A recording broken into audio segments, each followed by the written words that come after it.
বিসমিল্লাহির রাহমানির রাহিম। আসসালামু আলাইকুম ভাই ও বোনেরা, আশা করি সবাই ভালো আছেন। আজকের আলোচনার বিষয়বস্তু হল সবর বা ধৈর্য। আসুন তবে শুরু করি। মানুষ ও পশুর স্বভাবের মধ্যে পার্থক্যের চেয়ে মিলই বেশি। যে গুণটির দ্বারা মানুষ ও পশুর স্বভাবে ব্যবধান সূচিত হয় তা হল সবর বা ধৈর্য। মানুষ ধৈর্য ধারণ করতে পারে, পশু তা পারে না। ফলে মানুষ পরিণামদর্শী হতে পারে, পশু তা পারে না। পাশ্চাত্য পণ্ডিতরা বলে বিবেক, আসলে তা হবে সবর। ঈমানদার লোক প্রবৃত্তির সাথে ভালো মন্দের সংগ্রামে লিপ্ত হয়ে নাফস ও শয়তানের প্ররোচনাকে পরাজিত করে আল্লাহ তাআলার আদেশ কার্যকরী করতে পারে অথবা নিষেধ হতে নাফসকে বিরত রাখতে পারে। নাফসের নিকট পরাজিত না হয়ে যে শক্তির দ্বারা প্রবৃত্তির উত্তেজনাকে দমন করে রাখে তাকে বলা হয় সবর। প্রবৃত্তির সাথে জিহাদের সবরই হল সবচেয়ে বড় হাতিয়ার। আল্লাহ তাআলা পাক কোরআনে ৭০ বার সবরের কথা উল্লেখ করেছেন, এতে সবরের গুরুত্ব বোঝা যায়। নিশ্চয়ই সহনশীলদের তাদের সবরের পুরস্কার বিনা হিসাবে দেয়া হবে। সূরা বাকারা। নিশ্চয়ই আল্লাহ তাআলা সবরকারীদের সাথে আছেন। সূরা বাকারা। এভাবে ৭০ বার সবরের মরতবা ও ফজিলত বর্ণনা করেছেন। সবর আল্লাহ তাআলার স্বভাবের একটি মহৎ গুণ। আল্লাহর রাসূল সাল্লাল্লাহু আলাইহি ওয়াসাল্লাম বলেছেন, ভর্ৎসনা শুনেও অধিকতর সহিষ্ণু আল্লাহ হতে আর বেশি কেউ নেই। তারা তার সন্তান আছে বলে দোষারোপ করে, কিন্তু তাদের তিনি ক্ষমা করেন এবং জীবিকা দেন। বুখারী ও মুসলিম। আল্লাহর স্বভাবে রঞ্জিত হতে হলে সবর, দয়া, ক্ষমা, উদারতা গুণগুলো সত্যবাদী ও বদান্যতা থাকতে হবে। এগুলো আল্লাহ তাআলার রহমানী গুণাবলীর অন্তর্গত। রাসূলুল্লাহ সাল্লাল্লাহু আলাইহি ওয়াসাল্লাম বলেছেন, সবর ঈমানের অর্ধেক। তিনি আরও বলেছেন, সবরকারীদের আল্লাহ তাআলা ভালোবাসেন। মিসকাত, আবু নঈম। হুজুর সাল্লাল্লাহু আলাইহি ওয়াসাল্লাম একথাও জানিয়েছেন, বেহেশতের রত্ন ভাণ্ডারের মধ্যে সবর একটি রত্ন ভাণ্ডার। সবর না থাকলে ঈমান থাকতে পারে না। যার সবর যত বেশি তার ঈমানও তত শক্তিশালী। যে কোন সৎকাজ করতে সবর অবলম্বন দ্বারা দুঃখকষ্ট ও পরিশ্রম বরদাস্ত করে সে কাজ করতে হয়। আল্লাহ তাআলাকে পাওয়ার জন্য প্রতিটি কাজে সবর বা ধৈর্য অবলম্বন করতে হয়। ইবাদতে, পাপ বর্জনে, রসনা দমনে, ক্রোধে, মানুষের দেওয়া দুঃখকষ্টে, অভাবনাটনে, সংসারের প্রতি অনাসক্তিতে, হারাম দ্রব্য উপভোগে, রোগে এবং প্রিয়জনের মৃত্যুতে সবর করতে হয়। সবর দ্বারা নাফসের বিরুদ্ধে সকল জিহাদ পরিচালনা করা যায়। নাফস পাপ কাজে বা নাজায়েজ ধনসম্পদ হস্তগত করার জন্য অন্তরকে আলোড়িত করলেও সবর এখতিয়ার করে চুপ করে মরা লাশের মতো পড়ে থাকতে হয়। ক্রোধ হজম করা ও অন্যায়ের প্রতিশোধ না নেওয়াও সবর।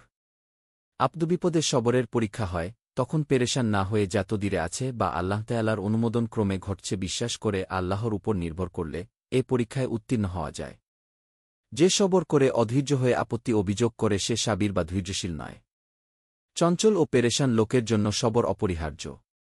সবর অভ্যাস করতে করতে আল্লাহ তাআলার সব কাজে রাজি থাকার অভ্যাস গড়ে ওঠে। বিপদে পড়ে আহাজারি শুরু করলে সবরের বিপরীত হয় এবং আল্লাহ তাআলার কাজে অসন্তুষ্ট হওয়া বুঝায়। ঈমানের বহু শাখা প্রশাখা আছে, তার সবগুলোতে সবর এখতিয়ার করা দরকার। এজন্য একটি হাদিসে রাসূলুল্লাহ সাল্লাল্লাহু আলাইহি ওয়াসাল্লাম সবরকে ঈমান বলেছেন। আল্লাহ তাআলা বলেন, ভালো ও মন্দ সমান হতে পারে না।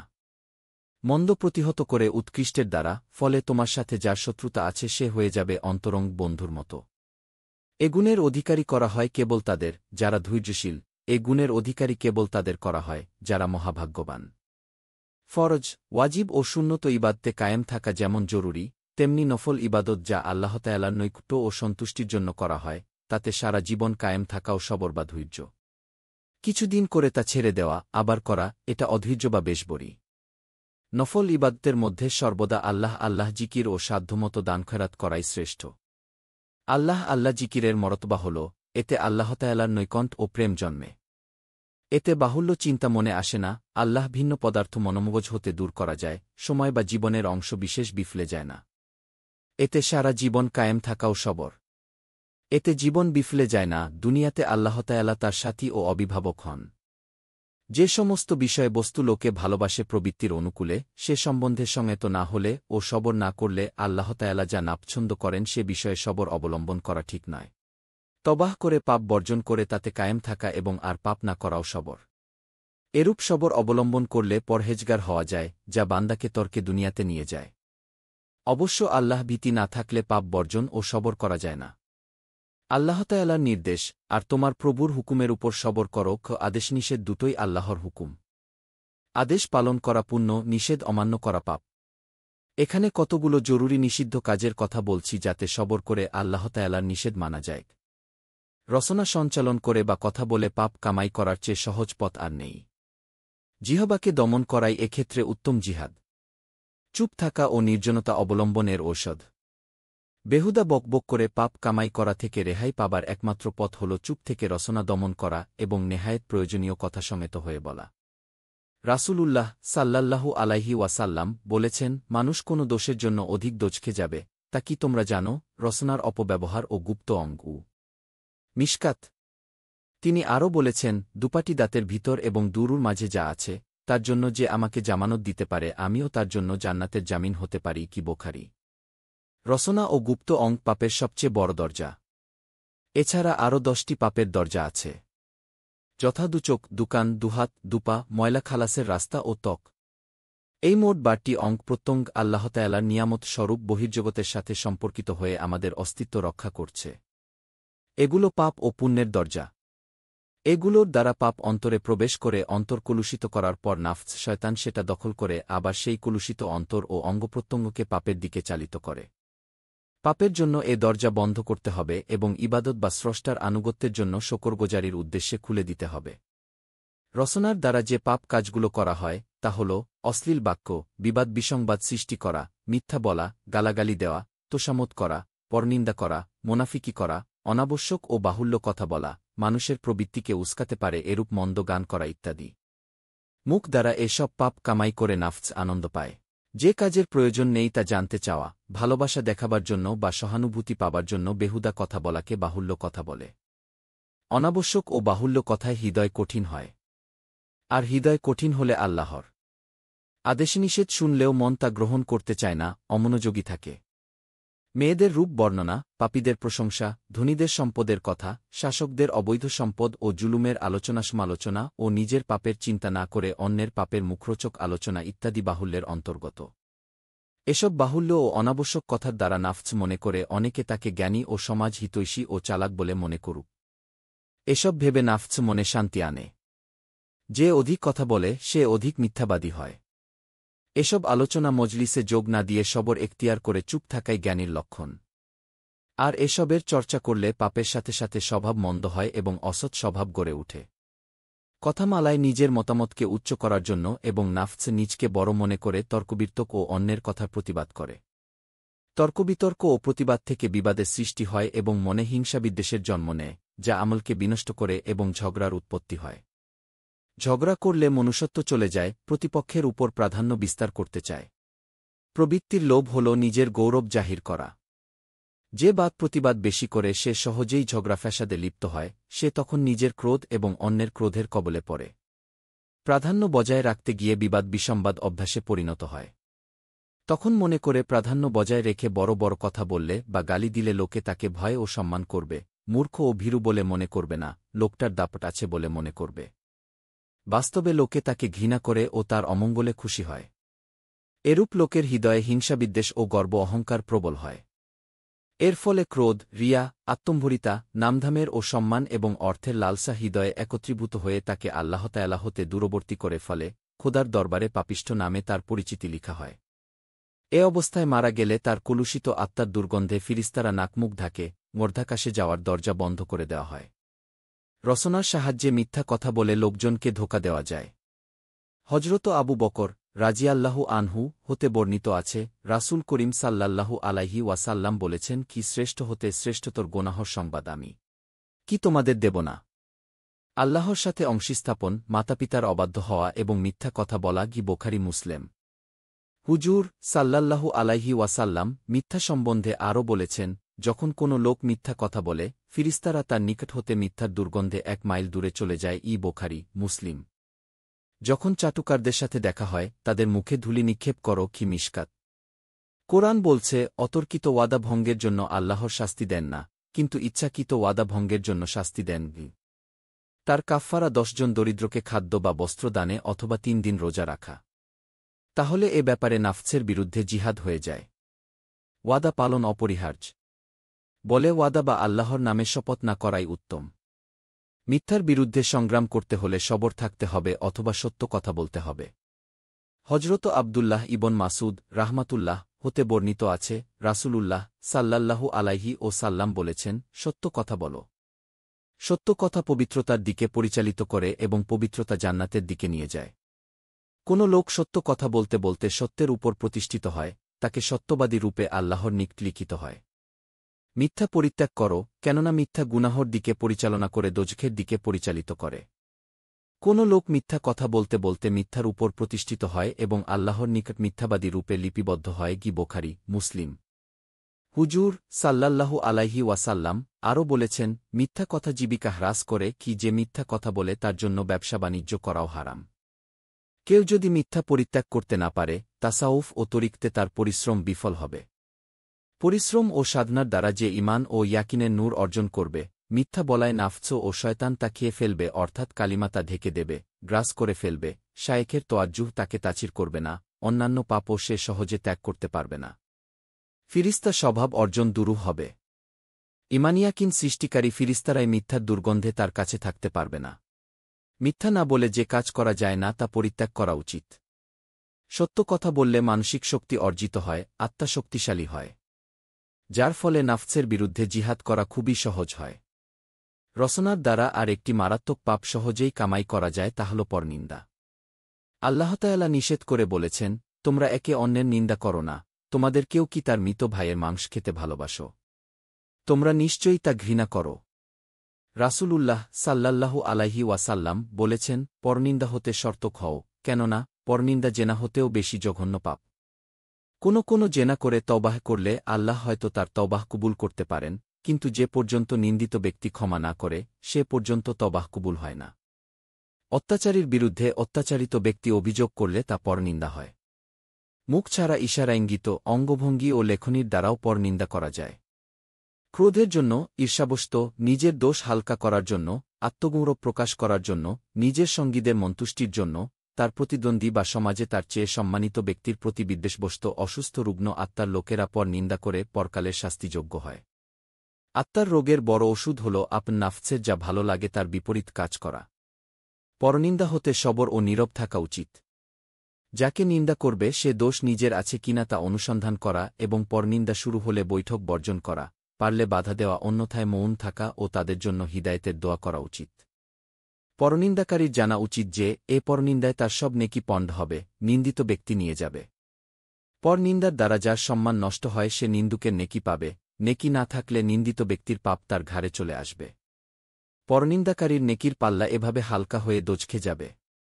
আল্লাহ তাআলা বলেন, এবং তার অনুসরণ করো না যে কথায় কথায় শপথ করে, সে লাঞ্ছিত, যে পশ্চাতে নিন্দাকারী, একের কথা অপরের নিকট নিন্দা করে বেড়ায়। সে কল্যাণের কাজে বাধা দান করে, সে সীমালঙ্ঘনকারী, পাপিষ্ঠরু স্বভাব ও তদুপরি কুখ্যাত, যদিও সে ধনসম্পদ ও সন্তান সন্ততিতে সমৃদ্ধশালী। যারা কূটনামি করে তাদের ঠকবাজ বা চগলখোর বলে। এরা একের কথা অন্যের কাছে বলে ঝগড়া, ফ্যাসাদ ও ঘৃণার সৃষ্টি করে। আল্লাহ তাআলা এদের দুশ্চরিত্র ও অবৈধজাত বলেছেন। রাসূলুল্লাহ সাল্লাল্লাহু আলাইহি ওয়াসাল্লাম বলেছেন, চগলখোর জান্নাতে যাবে না। চগলখুরির ফলে সমাজ ও রাষ্ট্রে হিংসাবিদ্বেষ সৃষ্টি হয়। অনেক সময় রাষ্ট্রে পর্যন্ত ঠান্ডা গরম লড়াই চলে। চগলখোরকে বিশ্বাস না করে তদন্ত করা উচিত এবং মিথ্যা প্রমাণিত হলে এরূপ লোকের সঙ্গ ত্যাগ করা জরুরি। যার এ স্বভাব আছে তার নাফসের সাথে লড়াই করে এ জঘন্য ঘৃণ্য স্বভাব বর্জন করে সবর অবলম্বন ও সত্যবাদী হওয়া দরকার। চগলখোররা যখন সমাজে প্রকাশ হয়ে পড়ে তখন লোকজন এদের ঘৃণা করে। দুনিয়াতেও সুফল পায় না। যারা আল্লাহকে ভয় পায় না, মুখে মুখে নিজ স্বার্থে ইসলামের কথা বলে বা কারো পক্ষে বিপক্ষে বলে, অন্তরে অন্তরে বিপরীত প্রতিপক্ষ বা মানবীয় সার্বভৌমত্বের পক্ষে থাকে বা সুযোগ বুঝে নিজ স্বার্থে মানবীয় সার্বভৌমত্বের অনুকূলে কাজ করে এবং পরস্পর বিরোধী দুদল বা দুব্যক্তির নিকট দুরকম কথা বলে, এরা মুনাফিক। মুনাফিকগণ দোজখের সর্বনিম্নে সবচেয়ে বেশি শাস্তিযোগ্য এলাকায় অবস্থান নিতে বাধ্য হবে। যারা মুনাফিকির দ্বারা রাজনীতি করে, তারা শাসক, কাফের ও মুশরিকদের নিকট এক কথা আর জনগণের নিকট অন্য কথা বলে, ভালো জিনিসের প্রলেপ দেয়।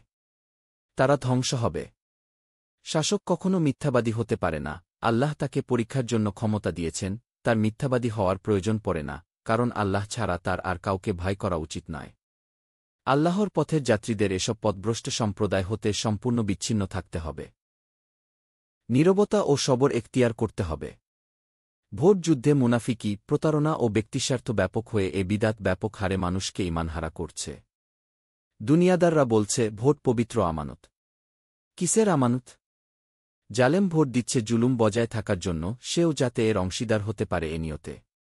কাফের, মুশরিক ও নাফসের অনুসারীরা এ নিয়তে ভোট দেয় যাতে কুফরি ও শিরকি বজায় থাকে বা কায়েম হয়। ঈমানদাররা ভোট দেয় এ মনে করে যে যাতে ইসলাম কায়েম হয় বা কায়েম থাকে। এ সকল নিয়তে সবার ভোটের ফলাফল এমন লোকের উপর অর্পিত হয় যে অধিকাংশের নিয়ত অনুযায়ী যোগ্য বলে বিবেচিত হয়। নির্বাচিত হয়ে সে মানবীয় সার্বভৌমত্বের পায়েরবিতে নিযুক্ত হয়। নির্বাচনের পরও সে যে মানবীয় সার্বভৌমত্বের পায়েরবি করবে না এমন কথা বলে না, ভাবেও না তিনি দুনিয়াদার। আলেম বা জালেম যেই হন, এখানে ভোট পবিত্র আমানত হয় কি করে?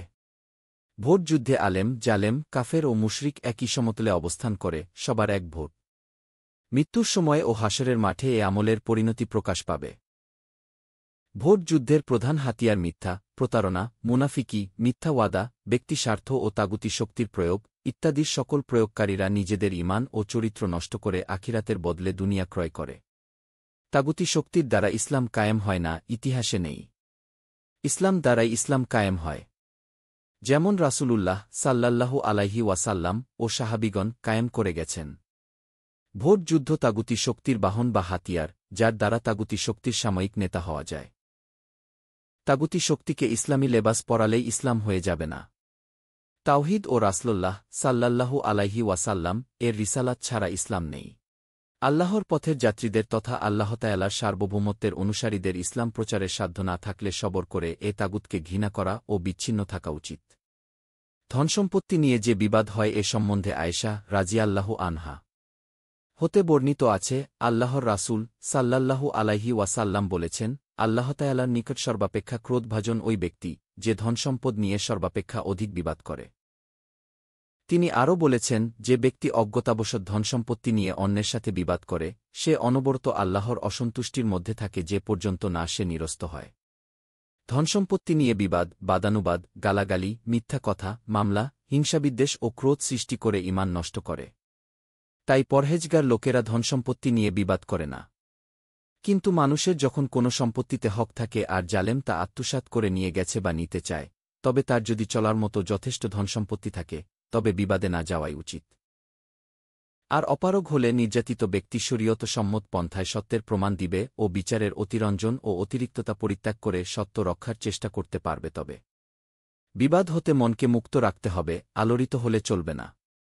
সাথে সাথে প্রতিপক্ষের সাথে সদ্ব্যবহার করতে হবে, সংযত থাকতে হবে। কাম প্রবৃত্তির দ্বারা মানব বংশ রক্ষা পায়। একে শরীয়তসম্মতভাবে বিয়ে করে সংযত রাখতে হবে। যার পক্ষে কামরিপু দমন সম্ভব না হয় তার বিয়ে করা উচিত। তবে শর্ত হল মেয়েটিকে অবশ্যই পরহেজগার হতে হবে। মানবীয় সার্বভৌমত্বের সমর্থক ও প্রবৃত্তির অনুসারী, বেপর্দা, প্রদর্শনী বাতিগ্রস্ত মেয়েলোককে বিয়ে করলে তাকে হয়রান পেরেশান করে ছাড়বে এবং ইসলামের বিপরীতে চলবে। মানবীয় সার্বভৌমত্বের শিক্ষাদীক্ষা ছেলে মেয়েদের যৌন স্বাধীনতার প্রবক্তা করে তাদের বরবাদ করে ফেলছে। তাই সাবধানে পদক্ষেপ নিতে হবে অভিভাবকদের। কামরিপু দমনের জন্য নফল রোজা রাখতে হবে যতক্ষণ না তা দমন হয়। ভোজন প্রিয় হলে কামরিপু সহজে দমন হয় না। রাতদিনে একবার খেয়ে 3 ভাগের 1 ভাগ পেট খালি রাখলেই হবে।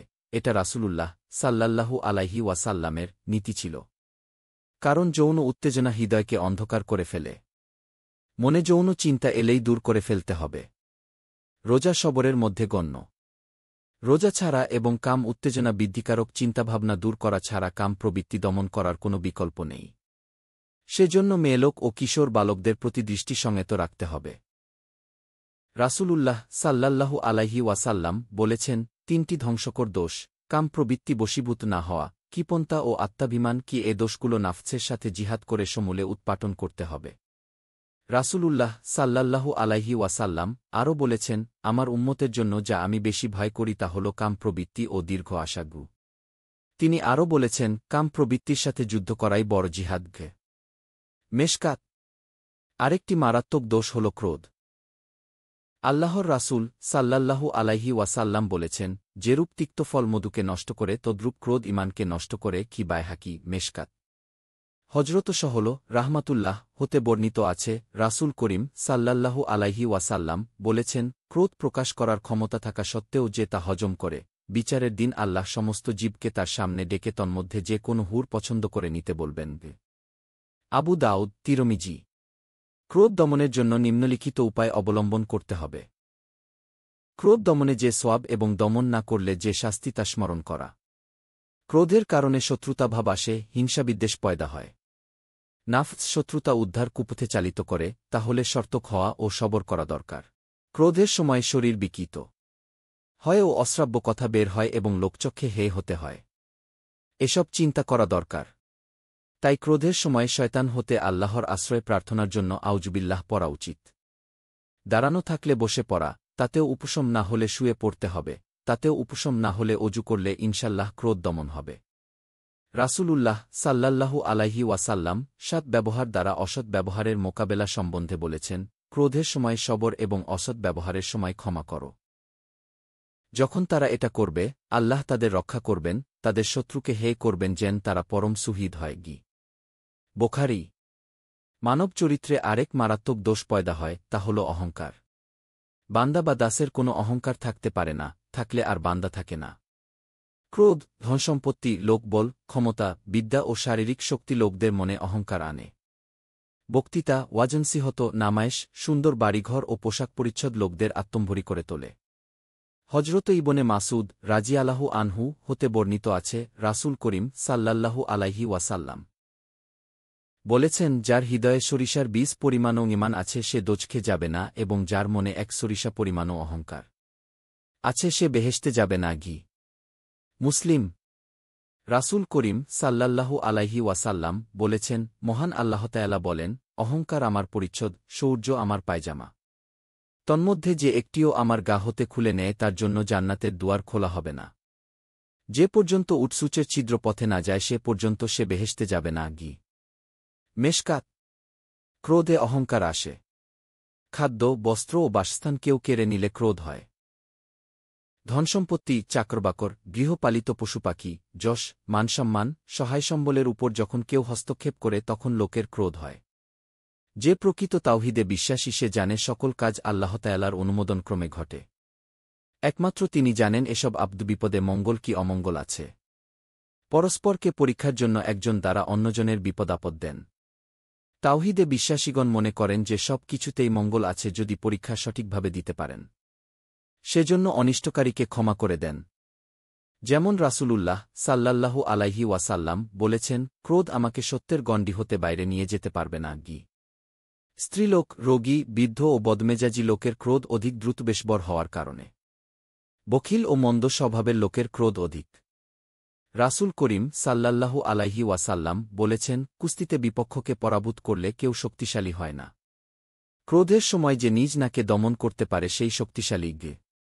সবর, সংযম ও ক্ষমা এই গুণগুলো যাদের আছে তারা মানসিকভাবে শক্তিশালী হয় না। ক্রোধের সময় যে নিজ নাকে দমন করতে পারে সেই শক্তিশালী। সবর, সংযম ও ক্ষমা এই গুণগুলো যাদের আছে তারা মানসিকভাবে শক্তিশালী বলে ক্রোধ হজম করতে পারে। ক্রোধ হজম করলে মানসিক শক্তি বেড়ে যায়। সব কিছুতে সবর এখতিয়ার সহজ নয়। ক্রোধ অহংকারের বহিঃপ্রকাশ ঘটায়। অহংকার হল প্রভুত্ব। তা কেবল আল্লাহ তাআলার জন্য শোভা পায়। ইহা প্রভৃত্যের গুণ, বান্দার জন্য জঘন্য দোষ। গোলামের সব কিছু আল্লাহ তাআলার দান। তার নিজস্ব কি আছে? যার দ্বারা সে অহংকার করবে, এটাই তো সত্য। সরিষা পরিমাণ অহংকার থাকলেও বেহেশতে যেতে পারবে না, সব ইবাদত, জিকির ও সাধনা ব্যর্থ হয়ে যাবে। তাই সমুদয় অহংকারকে হৃদয় থেকে মিটিয়ে দিতে হবে। যে অহংকার ক্রোধের দরুন জন্মে তা সবর দ্বারা দমন করা যায়। কিন্তু যে অহংকার ধনবল, জনবল, ক্ষমতা, নামায়েশ, সুন্দর বাড়িঘর, যানবাহন, বিদ্যা, ওয়াজনসিহত থেকে উদ্ভব হয়, তর্কে দুনিয়া না হলে এবং বিনয় না শিখলে সেগুলো থেকে রেহাই পাওয়া যায় না। আল্লাহভীতি, রোগশোক ও ইখলাস দ্বারা উপকার পাওয়া যায়। বান্দা কখনো অহংকার করতে পারে না। যদি করে তবে সে আর বান্দা থাকে না, প্রভুর সাথে তার প্রতিদ্বন্দ্বিতা শুরু হয়। যে লা ইলাহা ইল্লাল্লাহতে বিশ্বাস করে সে কিভাবে নাফসকে ইলাহ বানাতে পারে? প্রবৃত্তির ইচ্ছা অনুযায়ী চললে প্রবৃত্তির গোলাম হতে হয়, প্রবৃত্তি তার উপাস্য হয়। যে দুনিয়াকে ভালোবাসে, দুনিয়াতে মশগুল হয়, দুনিয়া তার উপাস্য হয়। যারা প্রবৃত্তি ও দুনিয়ার উপাসক তারাই অহংকারী হতে পারে। সে তখন নিজের বুদ্ধি, শক্তি ও ক্ষমতার জন্য অহংকারী হয়, যা আল্লাহর দান, তার চাওয়া পাওয়ার কিছুই নেই। সে জানে আল্লাহ তাআলা মেহেরবানি করে যে নিয়ামত দান করেছেন, তাতে তার গর্বিত হওয়ার কিছু নেই। প্রভু নিয়ামত দান না করলে সে তা পেত না। যে কারণেই হোক সেই নিয়ামত সে পেয়েছে, তার নির্দেশেই পেয়েছে, কারণ তিনিই সৃষ্টি করেছেন। স্মর্তব্য, আল্লাহ তাআলা কারও মুখাপেক্ষী নন। আজাজিল অহংকার করে শয়তান হয়ে গেছে, এত ইবাদত তাকে রক্ষা করতে পারেনি, সব ইবাদত বরবাদ হয়ে গেছে। কারামতের গর্বে বালাম বাওরের পতন হয়েছিল। তার তাসাউফ ও ইবাদত কোনো কাজে আসেনি। দুনিয়ার সুসজ্জিত দালান কোঠা ও ধনদৌলতের অহংকার বেহেশতের মণি, মুক্তার দালান কোঠা হতে বঞ্চিত করে জাহান্নামে নিক্ষেপ করবে। আল্লাহ তাআলা অহংকারী ও আত্মগরিমাকারীকে তার চেয়ে নিকৃষ্ট লোক দ্বারা অপমান না করিয়ে দুনিয়া হতে উঠাবেন না, যেমন লোভীর গলা ক্ষুধা ও পিপাসায় না শুকানো পর্যন্ত দুনিয়া হতে উঠাবেন না। তেমনি আত্মগরিমাকারীকে মলমূত্র দ্বারা জড়িত না করে প্রাণ হরণ করবেন না। যে ব্যক্তি অহংকারী হয় সে আল্লাহকে ভয় করে না, সে ঈমানদার হতে পারে না। অথচ তাসাউফ ও তরিকত ঈমান মজবুত করে। সকল সাধনা ও পরিশ্রম ব্যর্থ হয়। আল্লাহ তাআলাকে পাওয়ার পথে অহংকারের চেয়ে ভীষণ পর্দা আর কিছু নেই। নিজকে তুচ্ছ জানাই দাসত্ব, আর দাসত্ব ছাড়া আল্লাহকে পাওয়া যায় না, অর্থাৎ দিদার ও নৈকট্য লাভ হয় না। যে চালাকি করে তার মনে অহংকার আসে। আল্লাহর পথের যাত্রী এভাবে ধ্বংস হতে পারে। ধূর্ত না হয়ে সহজ সরল হলে আত্মিক উন্নতি বেশি হয়। নিজকে মন্দ মনে না করে ভালো ভাবলেই অহংকার চলে আসবে। নিজকে দুনিয়ার সব কিছু থেকে নিকৃষ্ট বা বড় মনে না করলে অহংকার থেকে আত্মরক্ষা করা যায়। নিজকে সর্বাবস্থায় কারো চেয়ে বড় না ভাবা ও দাবি না করাই বিনয়। এই বিনয়ের অভাবে ও হারাম খেয়ে তাসাউফ ও তরিকত লাইনের অনেকের তাজকিয়া নাফসের ফায়েদ চলে গিয়ে সাধারণ লোকে পরিণত হন। তাই এ পথের সাধকগণ হারাম খাদ্য ও অহংকার হতে সাবধান। যে পর্যন্ত লোকে মনে করে যে সে অনেক জানে, সে পর্যন্ত জ্ঞানের ব্যাপারে সে আত্ম অহংকারী থাকে। যে পর্যন্ত লোকে মনে করে যে সে অনেক জানে, সে পর্যন্ত জ্ঞানের ব্যাপারে সে আত্ম অহংকারী থাকে। যখন মনে করে সে কিছুই জানে না তখন অহংকারের পর্দা উঠে যায়। আর নিজকে গৌরবান্বিত মনে করলে গুনাহ করা সহজ হয়ে পড়ে। লোকের চোখে তারাই সম্মানিত যারা নিজকে হেয় ও আপন নাফসকে ঘৃণার চোখে দেখে। দাবি ও অহমিকা আল্লাহর দাসত্বের বিপরীত। হৃদয়ে এ দুটোর একত্র সমাবেশ হলেই অপরাধী হিসাবে সাব্যস্ত হবে। অহংবোধ ও দাসত্ব পরস্পর বিরোধী। দুনিয়ার প্রতি আকর্ষণ অহংবোধ নিয়ে আসে। যে লোক নিজকে অবন্ত রাখে, আল্লাহ পাক নিজ দয়ায় তাকে উন্নত করেন। যে লোক নিজের সম্বন্ধে উচ্চ ধারণা পোষণ করে, আল্লাহ পাক তাকে অবনত করেন। অতি নিকৃষ্ট লোকের সাথেও অবনত থাকা উচিত। কারণ কাকে আল্লাহ মাফ করবেন তা আমরা জানি না। আমার চেয়েও নিকৃষ্ট লোককে হয়তো মাফ করবেন, আমাকে মাফ নাও করতে পারেন। মরার পরই কেবল তা জানা সম্ভব। যে লোকে আল্লাহ ছাড়া অন্যের দ্বারা সম্মান লাভের আশা করে, সে ব্যক্তি অপদস্থ হবে। ঈমানদার লোকের অপদস্থ ও হে হওয়ার কারণ এখানেই নিহিত, যদি এর দ্বারা ভুল বুঝে সংশোধিত হয়। ধন, বংশ, লোকবল, বিদ্যাবুদ্ধির গর্বে সম্মান এসেছে মনে করলে এরূপ হবে। আল্লাহ তাআলা জানাচ্ছেন, যে যত বেশি পরহেজগার, আল্লাহর নিকট সে তত বেশি সম্মানিত, যে লোকের নিকট সম্মান চায়, সে তো মুশরিক। সবর, বিনয়, লজ্জাশীলতা, শকর ও আল্লাহর উপর নির্ভরশীলতা আল্লাহর পথের যাত্রীকে সাহায্য করে। কবিরা গুনাহ ও নিষিদ্ধ কাজ হতে বেঁচে থেকে নাফসের সাথে সংগ্রাম মারফত আত্মাকে শক্তিশালী করে নিজে সংশোধিত হয়ে আল্লাহর দিকে ধাবমান হতে হয়। অহংকারী ও দেমাগী লোক সুফি হতে পারে না, সরল ও নিরহংকার লোক সাধনায় উন্নতি করতে পারে। নিজেকে পাপীরূপে না দেখাও অহংকার। প্রসন্নতার সাথে দেখলে ধ্বংস হয়ে যাবার আশঙ্কা থাকে আত্মম্বরী হওয়ার কারণে। যে নিজেকে ভালো জানে, সে অহংকার প্রকাশ করে দোজখের উপযোগী হয়। এখানে মারাত্মক দোষগুলোর আলোচনা করা হল, যেগুলো সবর ও বিনয় দ্বারা নাফসের সাথে সংগ্রাম করে দূর করা যায়। আরও যেসব দোষ আছে, পারলে সেগুলো কোরআন হাদিস, ফিকাহ থেকে সরাসরি, অন্যথায় নির্ভরযোগ্য আলেম হতে জেনে নিতে হবে। ভাইসব এখানে শেষ করলাম। চ্যানেলটাকে সাবস্ক্রাইবই করবেন এবং শেয়ার করে ভিডিওটি ছড়িয়ে দিবেন। মানুষের মঙ্গল হবে। খোদা হাফিজ।